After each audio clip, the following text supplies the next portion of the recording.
Assalamualaikum warahmatullahi wabarakatuh. Nah, saya Reza Firmansyah. NIM saya 1240 10510 479. Ya, baik. Adanya saya di sini karena saya ingin membuat tugas pendidikan akhlak, mata kuliah pendidikan akhlak tentang pengertian akhlak pada diri sendiri. Nah, di sini saya akan menjelaskan apa sih pengertian akhlak kepada diri sendiri. Oke, pengertian akhlak pada diri sendiri. Dalam materi ini, pendidikan akhlak merujuk pada sikap dan perilaku seseorang yang menunjukkan penghormatan dan perhatian terhadap diri sendiri, baik dalam aspek fisik, mental, maupun pribadi. Akhlak kepada diri sendiri mencakup cara seseorang menjaga kesehatan tubuh, mengendalikan emosi, berpikiran positif, serta mengembangkan potensi diri secara baik dan benar. Baik, selanjut dalam konteks ini akhlak kepada diri sendiri berarti seseorang harus dapat menjaga kehormatan, integritas, dan martabat sendiri, serta berusaha untuk menjadi pribadi yang lebih baik. Hal ini termasuk menghindari perbuatan yang merugikan diri sendiri, seperti perbuatan dosa atau melakukan kebiasaan buruk yang dapat menurunkan kualitas hidup. Akhlak kepada diri sendiri mengandung makna bertanggung jawab atas keputusan dan tindakan yang diambil, serta berusaha untuk senantiasa memperbaiki diri menjadi lebih baik. Lalu dengan adanya akhlak, hidup yang baik terhadap diri sendiri, seseorang akan lebih mudah berinteraksi dengan orang lain karena akhlak kepada diri sendiri menjadi dasar bagi akhlak yang baik terhadap orang lain. Lalu aspek dalam akhlak. Materi aspek dalam akhlak ini dalam ajaran Islam, akhlak atau moral merupakan bagian penting yang memandu seorang muslim dalam menjalani kehidupannya masing-masing. Ada 4 aspek akhlak yang sangat penting untuk diperhatikan, yaitu adalah khauf, roja, malu, dan qanaah. Keempat aspek ini membentuk landasan bagi seorang muslim untuk berinteraksi dengan Allah, sesama manusia, serta lingkungan sekitar dengan penuh keharmonisan. Berikut adalah penjelasan dalam mengenai setiap aspek-aspek akhlak ini berserta contohnya dan hadis yang terkait. Yang pertama adalah khauf, atau dalam diartikan bisa jadi takut kepada Allah. Khauf berarti rasa takut yang tulus kepada Allah Subhanahu wa Ta'ala. Takut yang dimaksud bukanlah ketakutan untuk mengarah pada putus asa, melainkan rasa takut yang mendorong seseorang untuk menjaga ketaatan kepada Allah dan menjauhi segala larangannya. Oke, lanjut. Khauf muncul dari kesadaran bahwa Allah adalah zat yang maha kuasa dan setiap tindakan kita akan dimintai pertanggungjawabannya di hadapannya. Contohnya yaitu seorang muslim yang memiliki khauf akan merasa takut jika ia tidak menjalankan kewajiban sholat tepat waktu. Ketika ia tergoda untuk meninggalkan sholat karena alasan apapun, rasa takut akan azab Allah mendorong untuk tetap taat dan menjaga sholatnya. Begitu juga dalam hal lain-lainnya, seperti takut untuk berbuat dosa, seperti berbohong atau berzina, karena ia menyadari bahwa perbuatan tersebut mendatangkan kemurkaan Allah. Hadis yang terkait dengan khauf ini yaitu Rasulullah Shallallahu Alaihi Wasallam bersabda, takutlah kepada Allah maka kalian akan diberi ketenangan. Hadis riwayat Bukhari Muslim. Hadis ini mengajarkan bahwa ketakutan kepada Allah membawa ketenangan dan keberkahan dalam hidup kita. Ketika seseorang takut akan kemurkaan Allah, dia akan selalu berusaha menjaga perilaku dan ibadahnya agar tetap dalam koridor yang benar. Al-Quran juga menyatakan, dan takutlah kalian kepada Allah jika kalian benar-benar beriman. Quran Surat Al-Imran ayat 102. Ayat ini menunjukkan bahwa rasa takut kepada Allah adalah tanda-tanda keimanan yang nyata.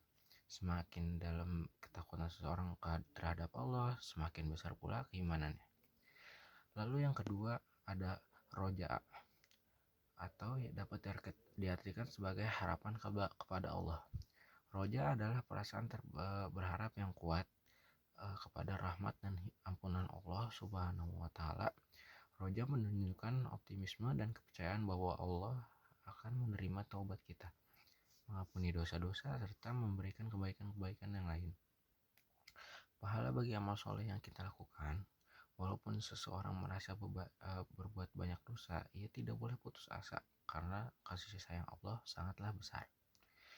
Contohnya adalah seorang muslim yang merasa telah berbuat dosa besar seperti sering meninggalkan sholat, mungkin merasa rendah diri dan terpuruk.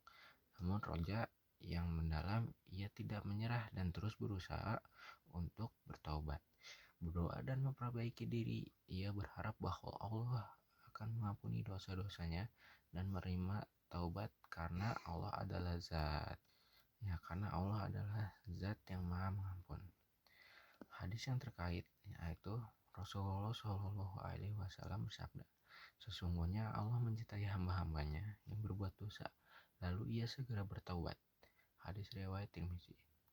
Hadis ini mengingatkan kita bahwa Allah sangat mencintai hamba-hambanya yang meskipun melakukan dosa, namun ia segera bertaubat dengan penuh penyesalan. Harapan yang tulus kepada Allah Subhanahu wa taala untuk diampuni merupakan bagian dari roja yang membimbing seseorang menuju perubahan yang lebih baik. Oke, selanjutnya ada malu atau al-haya. Malu dalam Islam adalah perasaan enggan untuk melakukan perbuatan yang buruk atau tercela, baik di hadapan Allah maupun di hadapan manusia.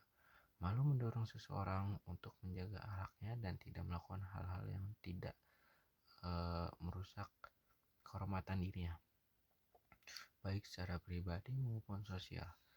Malu juga merupakan sebagian dari iman yang menunjukkan kesadaran akan martabat diri sendiri.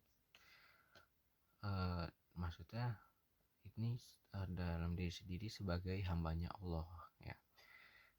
Contohnya yaitu seorang wanita muslim yang mengenakan pakaian yang sesuai dengan syariat Islam merasa malu untuk berpakaian yang tidak sesuai dengan norma Islam meskipun ada tekanan dari lingkungan sekitar. Begitu juga dengan seorang pria yang merasa malu jika harus berdusta atau melakukan perbuatan yang merugikan orang lain karena ia sadar bahwa Allah melihat segala tindakannya. Hadis-hadis yang terkait yaitu Rasulullah Shallallahu Alaihi Wasallam bersabda, malu itu sebagian dari iman. Oke. Hadis riwayat Bukhari dan Muslim. Hadis ini menekankan bahwa malu adalah salah satu ciri utama orang yang beriman. Sifat malu ini mencegah seseorang untuk melakukan tindakan yang tidak baik terhadap dirinya maupun orang lain. Jika seseorang merasa malu kepada Allah Subhanahu wa taala, ia akan selalu berusaha menjaga dirinya dari perbuatan dosa. Lalu selanjutnya ada qanaah atau artinya rasa cukup dan bersyukur.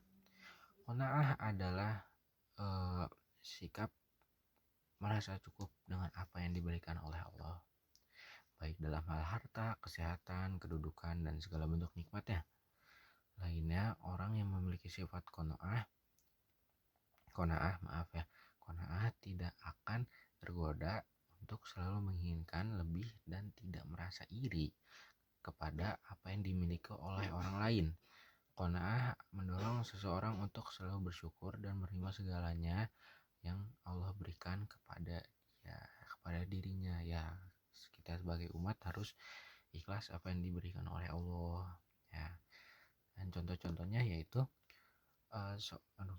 seorang muslim yang memiliki pekerjaan dengan gaji yang tidak terlalu besar merasa cukup dan bersyukur dengan apa yang dimilikinya.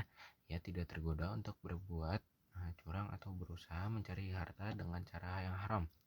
Sebaliknya, ia merasa cukup dengan rezeki yang diberikan oleh Allah dan lebih fokus pada kebahagiaan keluarganya serta amal kebaikannya. Hadisnya yang terkait yaitu adalah Rasulullah Shallallahu Alaihi Wasallam bersabda, sungguh beruntung orang yang telah masuk Islam, diberikan rezeki yang cukup dan Allah membuatnya merasa cukup dengan apa yang diberikannya. Hadis riwayat Muslim. Hadis ini mengajarkan bahwa orang yang merasa cukup dengan apa yang dimiliki dan tidak tergoda untuk mencari lebih banyak harta dengan cara yang haram. Nah, mereka hidup dalam kedamaian dan jauh dari kecemasan. Lalu, ada kaitan 4 aspek tersebut. Yang pertama, keseimbangan. Keempat aspek ini saling melengkapi satu sama lain. Khauf dan raja menciptakan keseimbangan antara rasa, takut, dan harapan. Sedangkan malu dan qanaah mendukung integritas pribadi. Pembentukan karakter. Dengan mengintegrasikan keempat aspek ini, individu dapat membentuk karakter yang kuat dan akhlak yang mulia. Rasa takut kepada Allah mendorong tindakan lebih baik. Harapan akan ampunan Allah memberikan motivasi. Rasa malu menjaga kehormatan sendiri-sendiri. Dan qanaah membuat individu bersyukur dan tidak serakah. Lalu yang ketiga ada kedamaian dan kesejahteraan. Individu yang mampu menyeimbangkan keempat aspek ini akan memiliki kedamaian batin dan kesejahteraan. Baik di dunia maupun di akhirat, mereka lebih mungkin untuk berkomunikasi secara positif terhadap masyarakat dan berinteraksi dengan orang lain dengan cara yang lebih baik. Secara keseluruhan, khauf, roja, malu, dan qanaah adalah fondasi yang membentuk kepribadian mulia dalam Islam, memungkinkan individu untuk hidup sesuai dengan prinsip-prinsip Islam dan berperilaku baik dalam kehidupan sehari-hari. Oke, baik, mungkin segitu saja penjelasan dari saya, Riza Firmansyah. Mohon maaf kalau saya bicara agak belibet atau gimana ya, itu salah saya karena saya juga baru bangun ini juga saya ya, jadi mohon maaf untuk kurang jelas atau bagaimana. Kalau ada kesalahan tolong dikoreksi. Terima kasih. Wassalamualaikum warahmatullahi wabarakatuh.